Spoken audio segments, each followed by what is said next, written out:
दूसरों की बात ज़रूर सुनो, लेकिन उस पर अमल सोच समझ कर करो। आज मैं आपको चंद वाक़यात सुनाने जा रहा हूँ जिनसे आप अपनी ज़िंदगी में काफ़ी सबक ले सकते हैं। एक सहेली ने दूसरी सहेली से पूछा, बच्चा पैदा होने की खुशी में तुम्हारे शौहर ने तुम्हें क्या तोहफा दिया?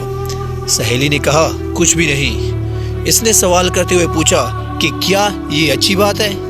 क्या इसकी नज़र में तुम्हारी कोई कीमत नहीं है? लफ्ज़ों का ये जहरीला बम गिराकर वो सहेली दूसरी सहेली को अपनी फिक्र में गलता पेचन छोड़कर चलती बनी। थोड़ी देर बाद जोहर के वक्त इसका शौहर घर आया और बीवी का मुंह लटका हुआ पाया। फिर दोनों का झगड़ा हुआ, एक दूसरे को लानत भेजी, मारपीट हुई। शौहर ने इसे तलाक दे दी। जानते हैं प्रॉब्लम की शुरुआत कहाँ से हुई?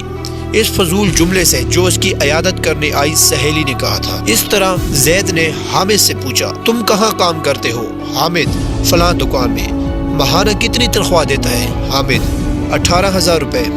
जैद, 18,000 रुपए बस? तुम्हारी जिंदगी कैसे कटती है इतने पैसों में? हामिद गहरी सांस खींचते हुए, बस यार क्या बताऊं। मीटिंग खत्म हुई। कुछ दिनों के बाद हामिद अपने काम से बेजार हो गया और तनख्वाह बढ़ाने की डिमांड कर दी, जिसे मालिक ने रद्द कर दिया। नौजवान ने जॉब छोड़ दी और बेरोजगार हो गया। पहले इसके पास काम था, अब काम नहीं रहा।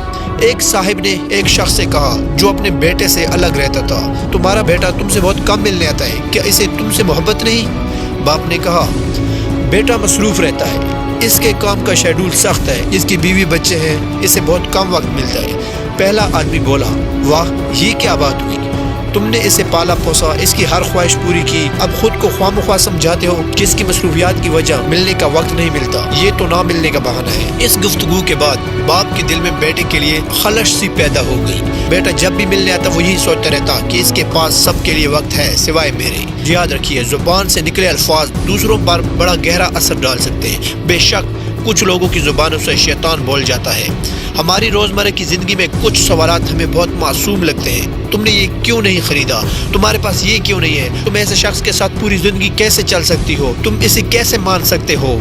इस तरह के बेशतर सवालात नादानी में या भला मकसद हम पूछ बैठते हैं, जबकि ये भूल जाते हैं कि हमारे सवालात सुनने वाले के दिल में नफरत या मोहब्बत का कौन सा बीज बो रहे हैं।